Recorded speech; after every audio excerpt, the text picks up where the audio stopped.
Alright, what's up guys? My name is Zack, and for the last 7 days, I've been driving the 2025 Audi Q7 55 Prestige. Up front is a 3.0-liter turbocharged V6, and down below is an 8-speed automatic transmission. Now, I am super excited to be making this video because this is my first Audi press loan. I've reviewed plenty of Audis here on the channel, but I've never been given the chance to live and drive one for 7 full days.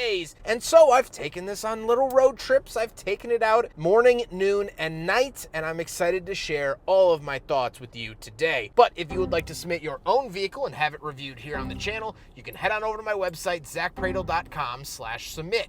It's a quick and easy submission form. It takes under a minute to fill out, and I come out to you. But let's get back to that V6 turbo under the hood. Well, that's actually what makes the 55 in the name the 55. You could get this in the 45 as well, which is a 4-cylinder turbo. Now, power-wise, this is absolutely what you want. I'll put the horsepower on the screen. I don't have it in front of me right now, but it is fantastic. The engine really does offer a premium driving experience because it is that 6-cylinder with the turbo. It's something that the 4-cylinder just can't really mimic. So I always tell people, go for the 6-cylinder. Does it absolutely shove you back in your seat when you put your foot down? No, but the whole entire week, the power wasn't on my mind like it was with the Buick Enclave that only has a 4-cylinder turbo. Every time I hit the gas, I was disappointed. In this, I didn't really think about it all that much, and that's a luxury. It's a luxury to not have to think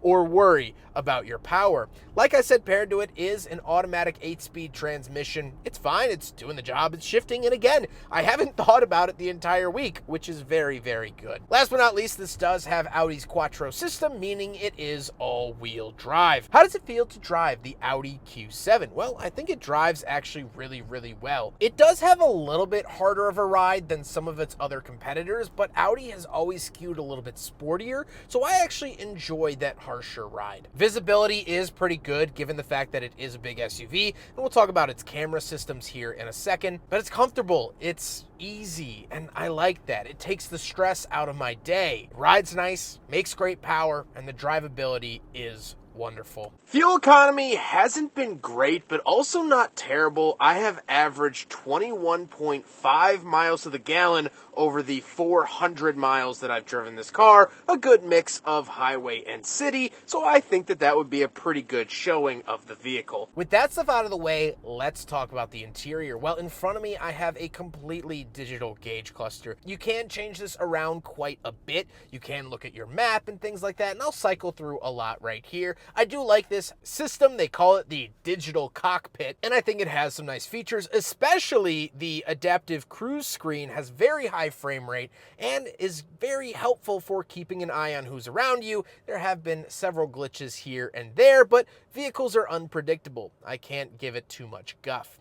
On the steering wheel, on the left, we have our selectors for that gauge cluster screen, and off to the right, we have a favorite button, phone options, skip track, and volume. The steering wheel is heated, although it doesn't get that hot. It gets mildly warm, but it is heated. And to the bottom left, we do have the adaptive cruise. This system is not very good. It did ping pong quite a bit, and it's not quite the system that I would want out of a nearly $90,000 car. Off to the left, we do have a climate vent as well as our headlight switches, and moving on to the door, we have 2 levels of memory seats, lock and unlock, a nice wood accent, power mirrors, heated mirrors, and power windows. Moving into the center, we have 2 climate control vents up top and our infotainment system. I think that this infotainment system is a little bit too hectic, a little bit too cluttered, and not very user-friendly for a first-time user. Can I get used to it and figure it all out? Yes, but just from a brief glance, it took me quite a while to get the hang of it. Now, we can go through and select different themes that affect the rest of the vehicle. So this particular one came loaded with a bunch of different soccer teams, so you could actually have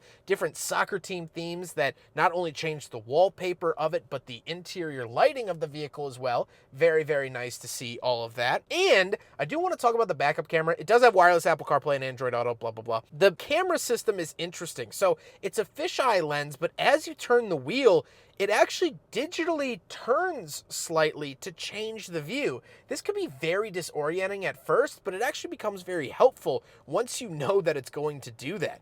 Kind of an interesting quirk. Down below, we have another screen for our climate controls. I don't love the climate control screen. However, I will say there hasn't been a single time in my entire week where this was laggy or not ready when I wanted it to be. It boots up immediately, and that's very, very nice. We have heated and ventilated seats. And not only do we have dual zone climates, but we have dual fan speed. So your passenger can have the fan on high and the driver can have fan on low or whatever mode you want. And this, I think, is going to save a handful of marriages. Then we have some physical buttons for the start stop, the parking sensor camera button, our park assistance, and the bubble button, which is basically our safety settings, and the volume knob, and then the shifter off to the left, forward for reverse, back for drive, park is a button, and we have cup holders off to the right, so we will do a big friggin' bottle test, but no Audi in the history of the world has ever passed.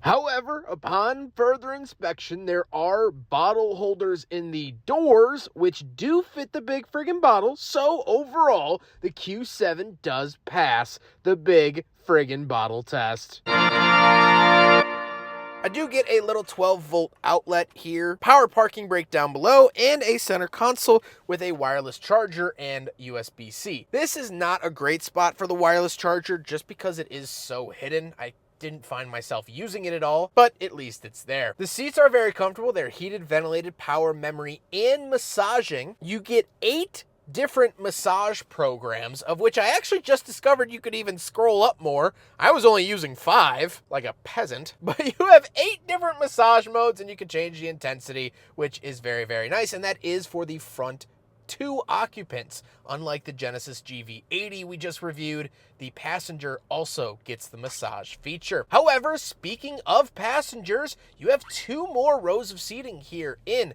the Q7, so let's go do some backseat reviews. All right, so we're in the second row of the Audi Q7, and a couple of things to note. First of all, I'm 5'11", not a small guy. I said that a million times, but I fit back here pretty handsomely. My knee... It appears the car is shut off. I did not tell it to do that.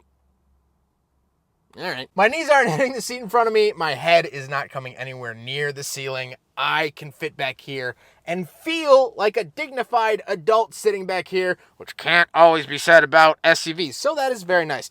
I also do get a screen down here that has dual zone climate for the rear seats and dual fan speed for the back seat. So little Timmy in the back can have my own fan speed different than anyone else in the vehicle. I can have mine on high when everyone else is on low.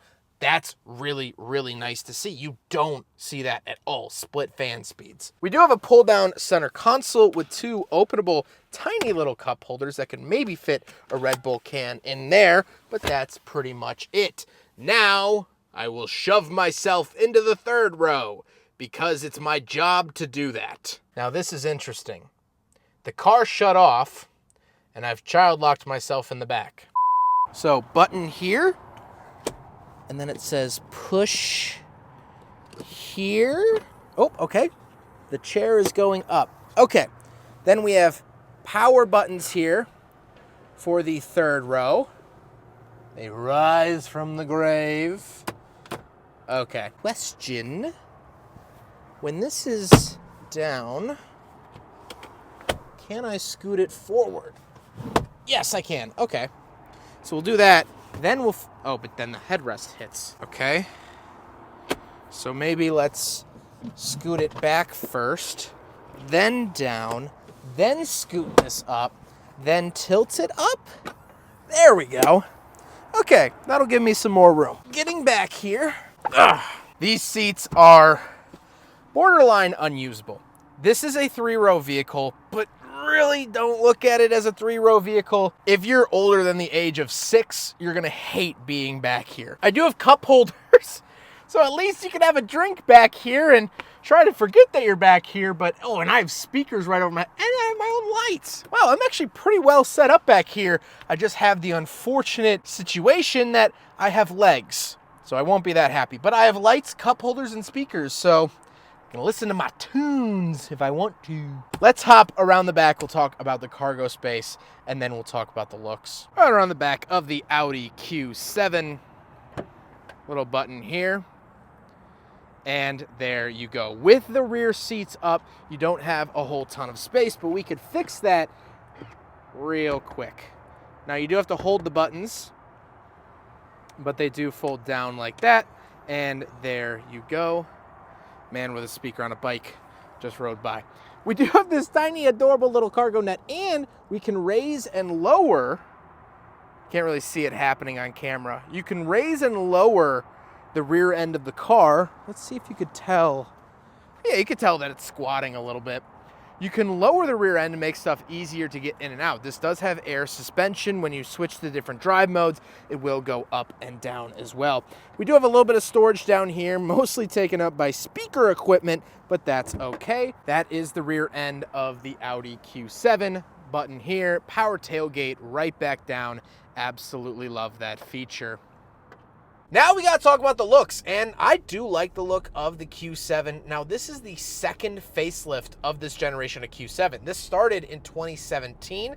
They facelifted it in 2020 and again in 2024. So I think they've done a decent job keeping it up to date visually, but at the end of the day, I think that they need to do a next generation somewhat soon. Now, I know it's hard to see it in the walk around, but this car is actually a dark root beer color, and under these gas station lights, you can see it a lot better. It is a really, really pretty color that you only will notice about once a month. But with that being said, let's get on to my final thoughts. What do I think having driven the Audi Q7 for the last 7 days? Well, first of all, right off the bat, it's been a great experience with the amount of features. I love the massage seats, wireless CarPlay, the sound system. It's a Bang & Olufsen system, has been great. And honestly, the biggest thing is that it's an Audi.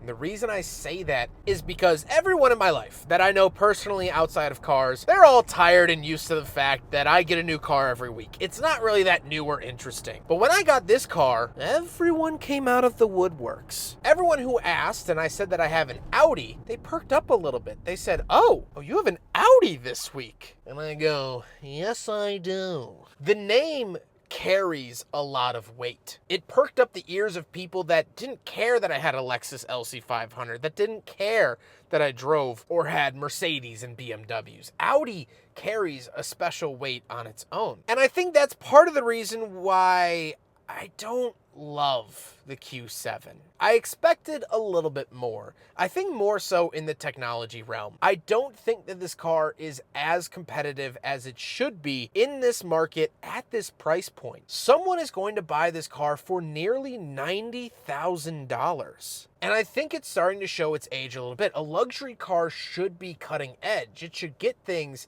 that other cars don't have. And yet I find myself sitting here that doesn't have hands-free driving like the $30,000 less Buick Enclave. It has a complicated and slightly outdated infotainment system.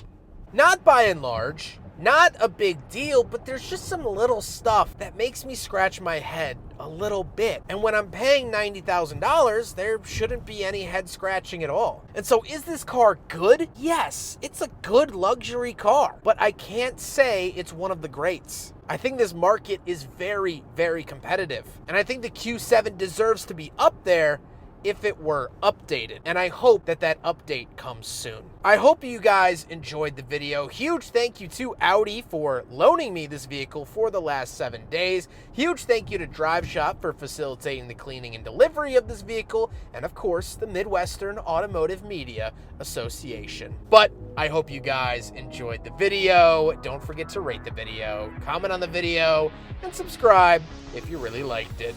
Take care, guys.